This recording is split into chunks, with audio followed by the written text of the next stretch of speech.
Shalom adik-adik, apa kabarnya hari ini?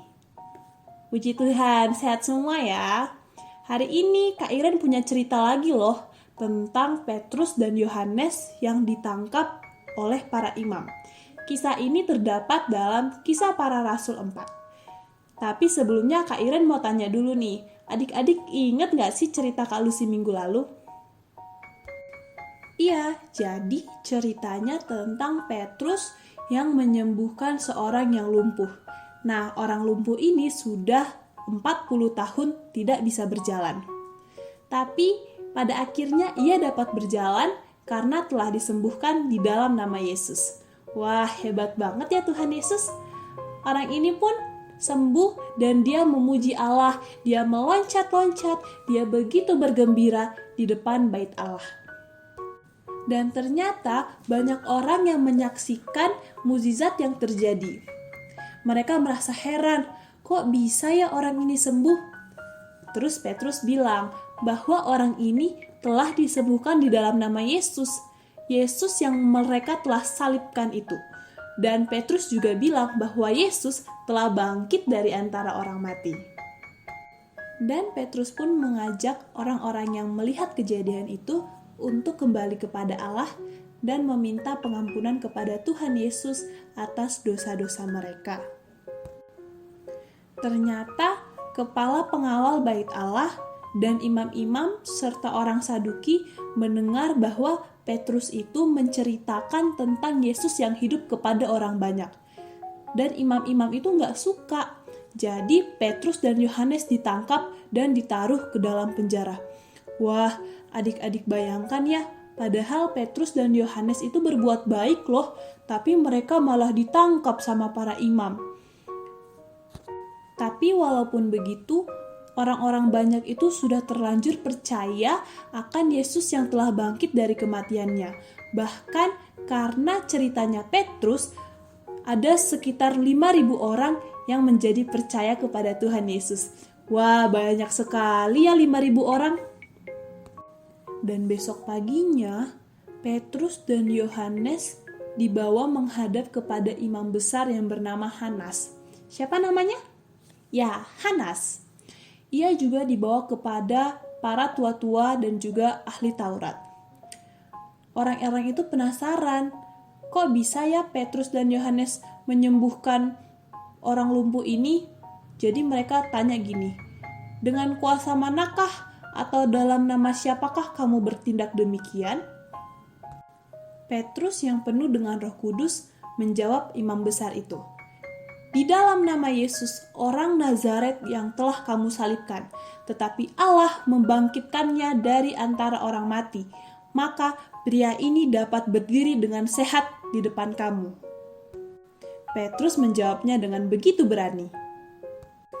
Terus Petrus bilang gini, keselamatan hanya dapat dalam nama Yesus dan tidak ada nama lain yang berkuasa untuk menyelamatkan orang dari dosa-dosa mereka. Wih, Tuhan Yesus hebat banget ya adik-adik. Hanya Tuhan Yesus loh yang dapat menyelamatkan manusia dari dosa-dosanya. Ternyata para imam yang tadi mendengarkan perkataan si Petrus, mereka heran. Kok bisa ya Petrus dan Yohanes berani banget bilang seperti itu? Dan juga karena orang lumpuh yang sudah disembuhkan itu menjadi bukti bahwa ia memang telah disembuhkan, jadi para imam itu memang gak bisa berkata apa-apa lagi. Ya, si Petrus dan Yohanes disuruh keluar dulu, sedangkan para imam rapat. Mereka diskusi apa yang harus mereka perbuat terhadap Petrus dan Yohanes. Mereka berkumpul dan saling tanya, aduh, kita harus ngapain ya? Kita harus bikin gimana nih? Orang-orang udah melihat mukjizat yang mereka lakukan, jadi kita nggak bisa lagi nolaknya.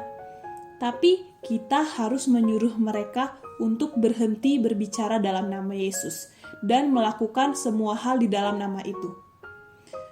Waduh, Petrus dan Yohanes dilarang untuk berbuat mukjizat lagi di dalam nama Yesus. Kasihan sekali ya.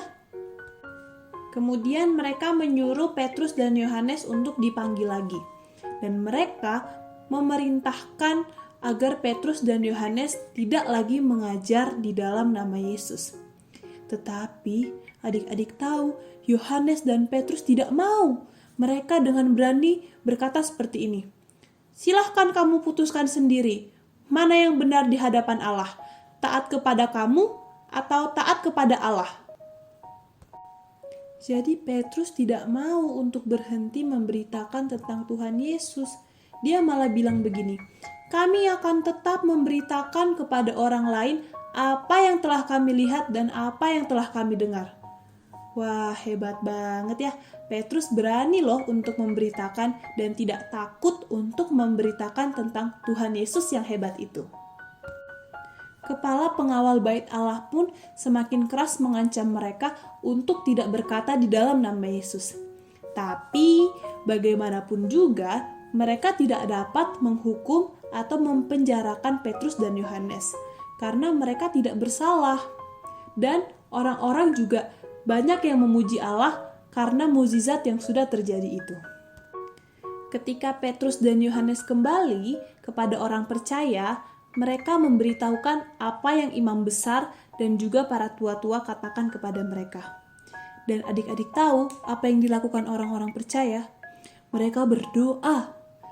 Mereka berdoa kepada Tuhan dan mengatakan tentang ancaman yang mereka dapat kepada Tuhan.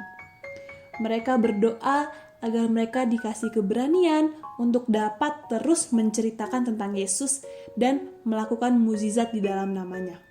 Setelah mereka semua selesai berdoa, tiba-tiba bangunan tempat mereka ada itu berguncang dengan hebat dan semua orang dipenuhi dengan Roh Kudus. Maka mereka pun dapat berani berbicara tentang Yesus kepada semua orang. Nah, jadi begitu ceritanya adik-adik. Hebat banget ya. Petrus dan Yohanes tetap berani untuk melakukan apa yang benar dan terus mau menceritakan tentang Tuhan Yesus kepada semua orang. Padahal mereka sudah diancam loh oleh imam besar. Kira-kira adik-adik mau gak seperti Petrus dan Yohanes yang dengan berani menceritakan tentang Tuhan Yesus yang luar biasa? Pasti mau dong ya, karena Tuhan Yesus sangat hebat. Dia dapat menyembuhkan orang sakit dan semua yang percaya sama Tuhan Yesus akan beroleh keselamatan. Oke deh, sekian cerita dari Kak Iren. Semoga teman-teman terberkati ya. Sampai jumpa di lain waktu. Dadah!